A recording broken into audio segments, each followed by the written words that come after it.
Welcome to Fortress of Faith with Tom Wallace, strengthening the saints against Islam's assault on North America. Well, thank you, folks, for joining us here today at Fortress of Faith. This is Tom Wallace. Folks, I got a lot to cover today, and we're going to go down a different road. We normally deal with Islam, the Christian apologetics, and evangelism of Muslims. But today we're going to talk about the family, training up a child. You know, folks, we sometimes really get this wrong idea that that they're doing their job as parents simply by raising their children. And we're going to talk about how to train up a child. The Bible says in Proverbs chapter 22, verse 6, train up a child in the way he should go. And so this is what I want to talk about today. We need good families. Oh, how that is so much needed. And I believe there's so many people out there who want to be good fathers, want to be good mothers. They want to have good, obedient children, respectful children, polite children. They want to have good families. But it's like when I was younger and I'd hear the preacher preach and I was convicted and I wanted to do what God wanted me to do. But I sometimes would sit there wishing that the preaching would simply tell me how. How do I do this? And so that's what we're going to deal with today. We're kind of talk about some of these practical things, the how. Now, there's a lot of parental frustration out there. And it is difficult. Raising kids is hard. The Bible tells us in Psalms chapter 58, verse 3, the wicked are estranged from the womb. They go astray as soon as they be born, speaking lies. The Bible tells us we don't come into this world perfect people. We come in with the curse of the sin nature, and that nature of sin there is with us the moment we're born, and we go to work deploying that wickedness and that sinfulness. And so training is necessary. Training is necessary to train out that selfishness in a child and replace it with thankfulness. Train away that rebellion and replace it with obedience. Train away that carelessness and instill it with thoughtfulness. Train away that rudeness that's naturally there and transform that child into politeness. Train away disrespect and replace it with respect. And so there's a lot of work that's on the table here. It's not easy. If it were, then everyone would be succeeding. And so let me give you some tips. Let me give you some practical things today on how to train up a child. Number one, training is not raising. Let me say that again.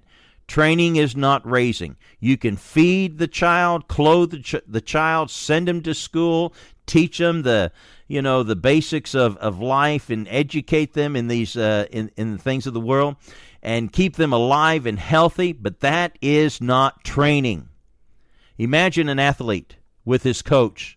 A coach can get him in his uniform and can give him a playbook and put him in the game, but that does not mean that the coach has trained the athlete. Training requires work. It requires some things that needs to be put in, and discipline needs to be put into it. And so we're going to get into some of these practical things here. So please understand, number one, that training is not raising. Number two, training is being consistent. You have to be consistent, and this is the secret sauce. How many times people start to implement the right training and the right things that they want from their kids, but they lack being consistent. They start off well, but they mess up and they give up, and it is easy to give up. And so you have to be consistent. You always got to be training, always got to be expecting the child to respond the way you want them to respond, politely, quickly, and obediently to what you are requiring them to do. And you must be consistent about it all the time. You never give up. You never give in. And this is the secret sauce. Training is being consistent. Number three, training is creating teachable moments. Training is creating teachable moments. I would, at times with my kids, I would be downstairs, my kids would be upstairs playing, and I would create a teachable moment. I'd call one of my kids, "Hey, come on down here." And I'd expect them to listen and hear my voice. I always expected my kids, no matter if we were in a crowded room with a lot of people there, and if I said something that I felt was loud enough for them to hear and understand, I expected them to always be listening to my voice and respond. And so the kids would be upstairs playing, doing their thing there, and I'd call one of them down, and I didn't really need them to do something for me, but I would call them down to do something to create a teachable moment. Are they going to respond? Are they going to be obey? Are they going to be quick? And all these things. Are they going to do what I've told them to do with gladness, with a cheerful heart? And so these were creating teachable moments. When I lived in England, one of the places I lived, it was up in Harrogate, and next to us was a mounted police division. They had the stables, about 5 or 6 horses there. And the policeman who rode the horses there lived in that little community. And one day I was talking to one of them in the park, and he was telling me, that they'd been out for about 8 hours, and it was time to get the horse in for his training. And I thought, wow, I thought to be taking him in for the night, for the break. And he said, no. We always go through teaching when they're tired and cranky.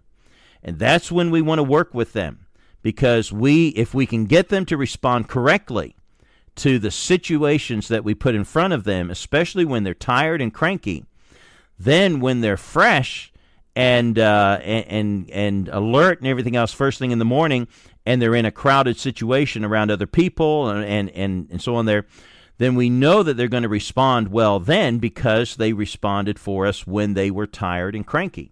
So I thought, wow, I need to put those teachable moments when my children were tired and cranky. And by the way, also let me throw this in. If a trainer only gets an animal to behave and do what they want them to do when they're being yelled at, what does it teach the animal? That I only have to obey when they're only serious when they yell. And many parents make that same mistake with their kids. Kid waits till the parent is mad and yelling at them, and that's when they respond. You want to train them to respond when you speak gently and clearly and politely, and get them to respond right then and there. And also, by the way, always expect them to obey the first time they're told. Number 4, training requires restrictions. Training requires restrictions. Sometimes we need to hold firm and straight the way that we want them. By the way, we want to train to raise them up, train up a child. So we want them to stand, straight and right and do what's right. Let me give you an example. When I was also living in England, we were praying about a house and some things that we were asking of the Lord that He would provide for us. And one of the things we wanted to do was have some place where we could play volleyball, because we like bringing kids over from the church and we play volleyball. And God gave us one better. It wasn't on our property. It was right out in front of our house, and the city mowed it. And but outside they had planted these trees. And they put these posts, these stumps, right next to the trees, little trees, maybe about 2 years old. And these stumps there the trees were tied to these things. And I got to think, what a wonderful example. That's training up that tree to grow straight. When the winds come and the kids come and play around it there, that stump there is going to hold that tree straight. But later on, once those trees got standing straight on their own, they came along and cut the stump away. And that's kind of like how the parent is. We're not needed anymore because if we've done our job training. A wonderful example, I thought of that. And I'm reminded also, too, about training requires restrictions. There's a poem of a horse wishing to be free from his fences and thinking his master doesn't love him. If he loved him, he'd let him run free through the meadows and stuff. And so the horse just couldn't take the restrictions anymore, so he jumped over the fence, ran down the hill into the road, and got killed by a semi-truck. Our restrictions are there for safety. The restrictions are needed. All right, number 5, quickly. Number 5, training requires resolve. Training requires resolve. Remember, you're the boss. They're not. One of the things my daughter used to get into so much trouble. She was the firstborn, and she was always wanting to boss her little brother. And she was just there, just his little boss. And boy, she got into so much trouble for that, probably more than anything. And one of the things we sometimes would do is if they, we'd have them go stand in the corner, but I'd have them repeat, something so that they would learn not to do this again. And so I remember one time I sent my daughter to the corner and to repeat, "I'm not a boss. I'm not a boss. I'm not a boss." And so I sent her to the corner, and boy, she was mad. She was, "I'm not a boss. I'm not a boss." That lasted for about a minute, and then the tears started going, "I'm not a boss. I'm not a..." It was so cute. But, we need to instill into them that you're resolved, that you're the boss, you're the parent, you're the adult here, and the child isn't. And one day they will get to be the boss. All right, quickly, number 6. Training often requires pain to protect. Training often requires pain to protect.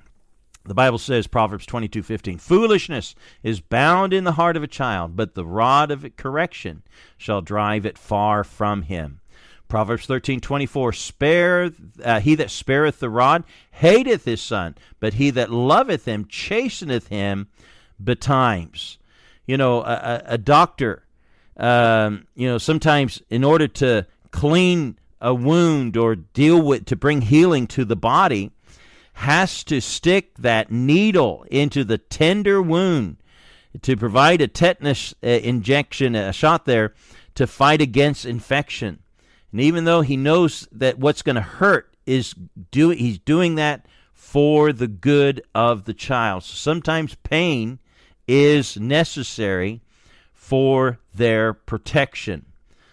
And I tell you, also too, let me read this to you. Proverbs 20, verse 30. "The blueness of a wound cleanseth away evil, so do stripes the inward parts of the belly." When a person does wrong and they have guilt within them, and if you don't deal with bringing a discipline to them for the wrong that they've done, then that guilt can bring self-loathing in their heart. It might lead to self-harm. And so sometimes we fail our children by not bringing discipline when they have done wrong, because inside they know that they've done wrong. Their conscience bears witness of that. All right. And by the way, this is so important, and let me park here for a moment. Punishment is not discipline. Yes, spanking is a biblical concept, but I want to tell you, parents, that when you strike another child, you need to be disciplined in the way you bring out your discipline to your child. Don't do it to punish them. Punishment is not discipline. Discipline is a spanking that's controlled.